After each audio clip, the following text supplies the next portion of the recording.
How's it going, everyone? Like TCG here, and today I'm going to be going over one of my favorite decks that I've been playing in post-rotation so far, and that is going to be Mamoswine EX.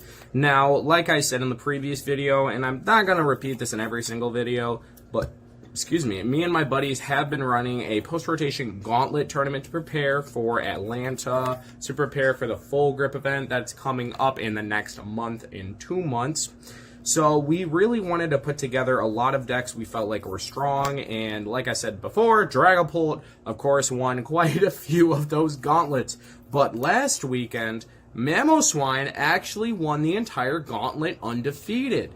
It went 3-0 in Swiss, and then 2-0 in Top Cut, which was really cool to see that my little invention, I wouldn't say invention because it's, you know, Mamoswine, of course, is a very known card going into post-rotation, but I felt like people weren't building it correctly, and or I felt like my list may have just had a slight edge on the way that people were building it just by looking at what has been doing well in Japan and what is essentially Tier 1, Tier S, and Tier 1.5.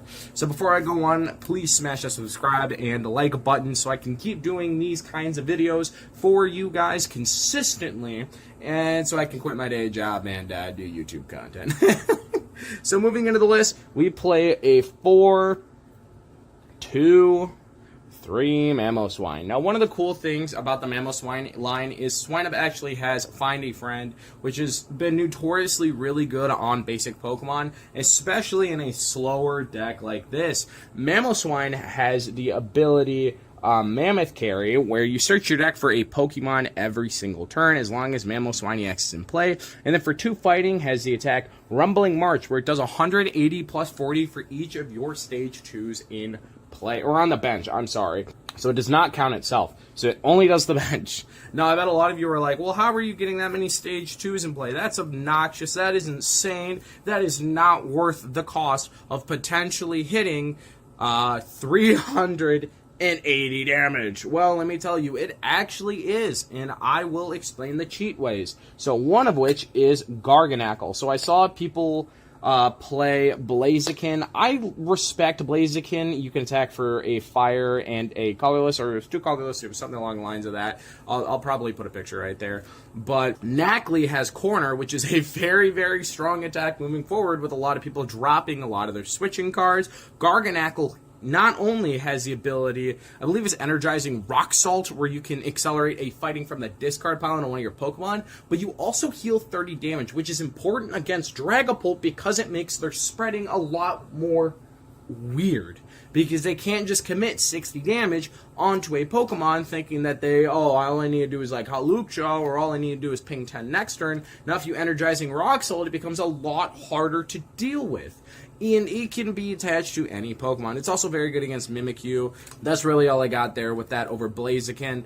One of my favorite cards that I think everybody overlooked was Klinklang. Klinklang has the ability Emergency Rotation, ironically enough, where once during your turn, if this Pokemon is in your hand and your opponent has any Stage 2 Pokemon in play, you can put this Pokemon onto your bench. This was a way that I immediately saw and was like, this is cheeky. I don't know if this card could actually work in this deck. And then the more I saw the meta evolve over in Japan, it was Dragapult, Raging Bolt, Charizard, Dragapult, Goldango, and I was like, you know what, Klinklang doesn't actually sound bad after all, because I was running a list with 3-4 Luxrays in, like, trying to go behind, even being cheeky with, like, a Dusknoir line, so I could even do 50 knockout of Voodoo, or 50 put anywhere, put myself behind, and then just drop a bunch of Luxrays. But then that wasn't working, because it wasn't consistently doing anything, because now I just had a bunch of Luxrays sitting on my bench and didn't have anything to support. So I was like, Klinklang can even attack by accelerating one through the Garganacl, and you can attach for turn and do a clean 130, and you can just immediately drop it and punish your opponent for playing the game instead of being inconsistent and adding all these little weird cards to potentially get it.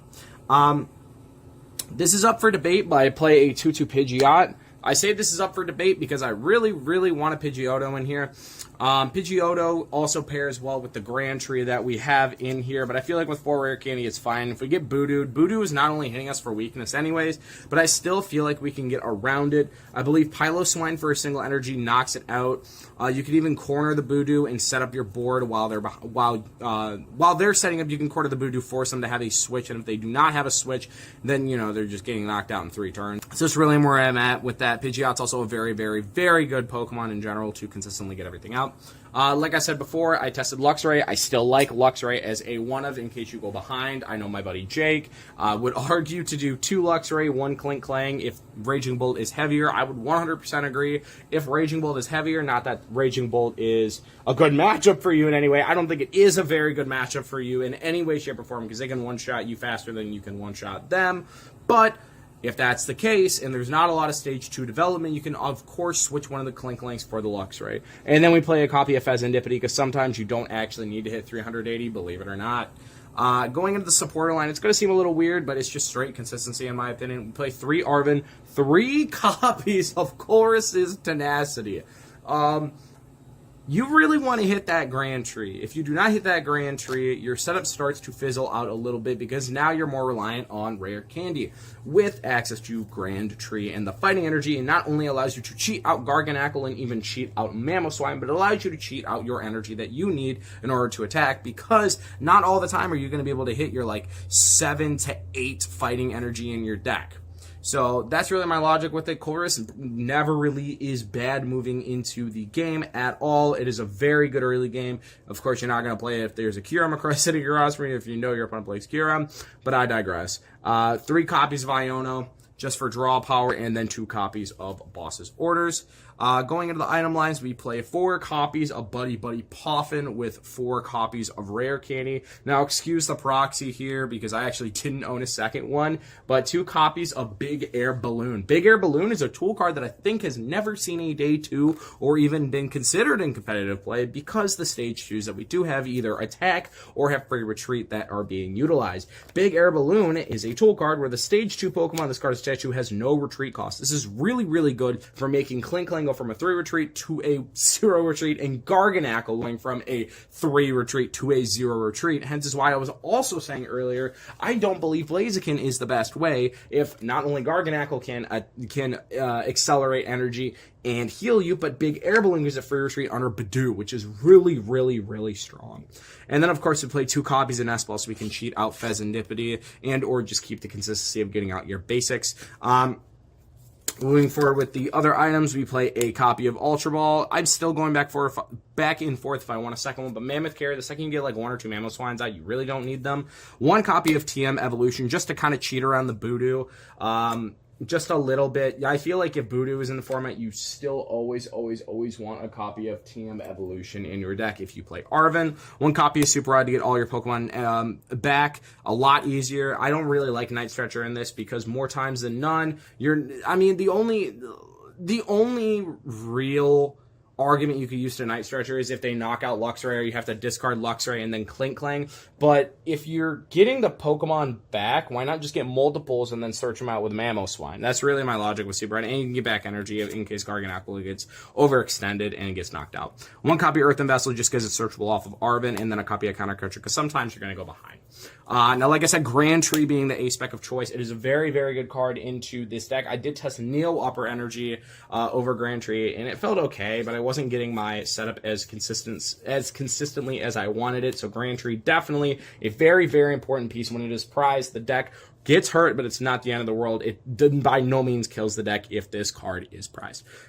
I wanted to play 1 more Stadium card, and there were quite a few up for consideration. 1 was Jamming Tower, so you could hurt Sparkling Crystal, you could hurt Bravery Charms, but then you shut down your Big Air Balloon, and if you prize Grand Tree, your Grand Tree is already used, then you're just kind of stuck until you can get out of the active spot. Town Store was another consideration because you could cheat out your Big Air Balloons in your evolution. Didn't really work out for me. Didn't really like it. So my next best option was Pokemon League Headquarters. Like I said in the last video, Pokemon League Headquarters is very good into Voodoos as well because it forces them to have another energy. It forces them to essentially have an energy attachment, which wastes their turn unless they're a deck that just cheats out a bunch of energies, which more times than none, Voodoo decks don't unless they play Heavy Crispin or their Dragapult, which can just attack for pretty cheap costs. So Pokemon League Headquarters is very good in that sense. It's also good against Raging Bolt, to where you could go Pokemon League Headquarters, Iono, knock out the active, and force them to find a way around it, especially with the Teal Mask build. It is a lot harder for them to deal with, and Teal Mask can actually one-shot you, so Pokemon League Headquarters, while they don't play Energy Switch in that build, it is a lot harder to deal with Pokemon League Headquarters in play against that matchup. And then going into the energies, we do play 8 copies of Fighting Energy. Like always, the deck list will be in the description below, so if you wanted to play on a tabletop or go to Image Generator so you could generate the deck and have it on the side screen while you're listening to my video and build it, by all means go ahead. It'll be in the description below. So I thank everybody for watching. Please subscribe and like for more content. I hope to have more lists like this out and more rogue decks that are performing well in our gauntlet, just so I can show you guys exactly how fun post rotation is. Looking forward to, and until next time, see you at the Full Grip event.